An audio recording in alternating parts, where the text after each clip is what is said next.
గుడారమును సమీపించదు. జరిగింది ఏంటంటే ఇజ్రాయేలులను నేను మరచిపోలేదు అంటున్నాడు ఆయన. ఇజ్రాయేలులను నేను మరచిపోలేదు, వారిని నేను ఆశీర్వదించున్నాను. గల కారణం ఏంటంటే ఇజ్రాయేలులు కడగబడిన గుంపుల్లో ఉన్నారు.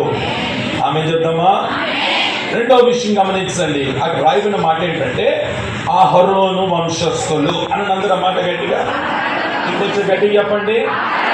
ఎవరిని మర్చిపోలేదట? అహరోను వంశస్థులు అని ఎవరు అంటే వీళ్ళు ఎవరో తెలుసా? దేవుని సన్నిధిలో యాజకత్వపు పని చేసేవారు అహరోను వంశస్థులు.